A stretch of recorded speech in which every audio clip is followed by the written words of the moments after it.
Bentornati amici sul mio canale Divo della Pizza. Oggi andiamo a vedere un video tutorial molto breve, veramente conciso, in cui vediamo come preparare questa, la mozzarella per le nostre pizze, perché molti di voi mi hanno chiesto come preparo io la mozzarella, perché tanti di voi hanno il problema che gli si annacqua tutta la pizza, perché la mozzarella, se non viene trattata un pochino prima di preparare le nostre pizze, tende a rilasciare tutto il latte e tutto il siero sulle nostre pizze, creando un lago e rovinando completamente le nostre pizze. Quindi volete sapere come si prepara la mozzarella? Perfetto, allora se volete vedere questo video prima dovete mettere un bel like a questo video, o magari questo lo potete fare anche dopo, ma sicuramente prima vi invito a iscrivervi al mio canale, così non vi perderete nessun nuovo video e sicuramente è un bel contributo per il mio canale.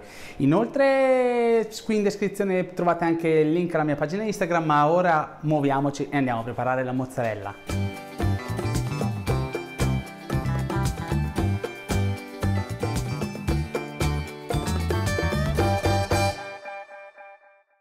Per prima cosa prendiamo le nostre mozzarelle anonime, apriamole con una forbice e con l'aiuto di un colino andiamo a rimuovere tutto il liquido di governo in un lavandino. Il liquido di governo è quel famoso latticello che troviamo nei sacchetti delle nostre mozzarelle, che serve per tre ragioni specifiche. In primo luogo impedisce la formazione di crosta.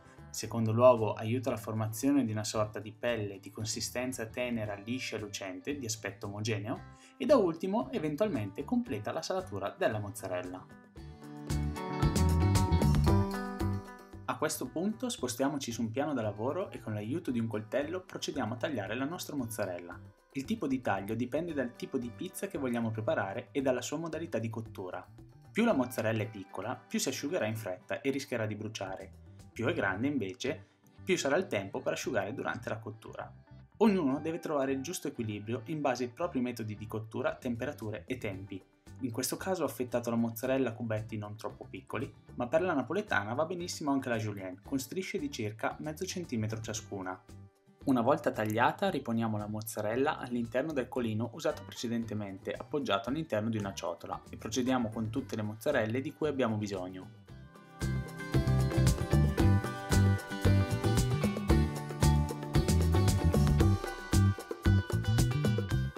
Terminato il taglio della mozzarella, non ci resta che coprire la ciotola con della pellicola trasparente e riporre la mozzarella in frigorifero, dove la lasceremo per diverse ore.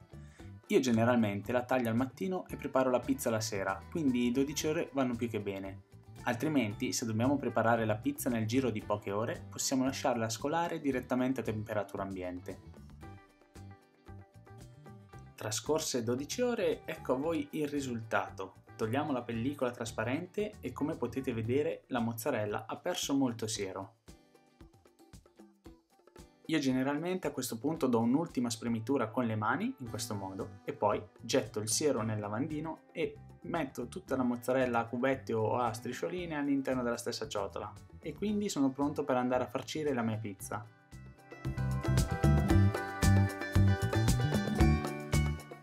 Come potete osservare, a questo punto la mozzarella è davvero molto più asciutta rispetto a prima. Ora, per vedere come si comporta la mozzarella, prepariamo una bella margherita. Quindi mettiamo un po' di pomodoro, un po' di parmigiano, mozzarella ovviamente, un bel giro d'olio con del buonissimo olio extravergine d'oliva, e via sulla pala, dove ultimeremo la stesura fino a portarla al diametro che più preferiamo.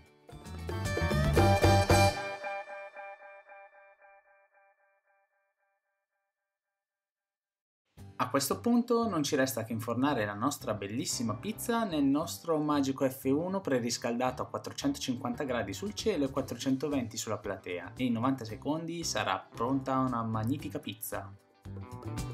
Perfetto amici, come avete visto, preparare la mozzarella in casa per preparare le nostre pizze napoletane o comunque anche la pizza in teglia è davvero facile. Ciò che conta davvero, il passaggio fondamentale, è appunto quello di mettere la mozzarella a scolare, così da fargli perdere tutto il siero e non annacquare le nostre pizze. Infatti, come vedete, il risultato di questa mozzarella scolata direi è eccezionale. Come vedete, non si è creato quel laghetto che a molti di voi si crea, e anche a me inizialmente quando iniziavo a fare le pizze mi annacquava tutta la pizza. Come vedete è bella asciutta, la mozzarella adesso vabbè si sta solidificando perché si sta freddando un po' la pizza, perché ho fatto un po' di foto, ho mangiato una fetta d'assaggio, eccetera, però vedete risultato centrato in pieno.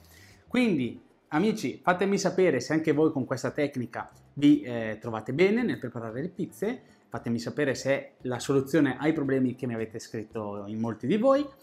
Spero quindi che vi sia stato utile questo video e che dire, come al solito vi invito a mettere un bel like qua sotto se il video vi è piaciuto, vi è tornato utile ovviamente. Inoltre vi invito anche ad iscrivervi al mio canale Il Divo della Pizza.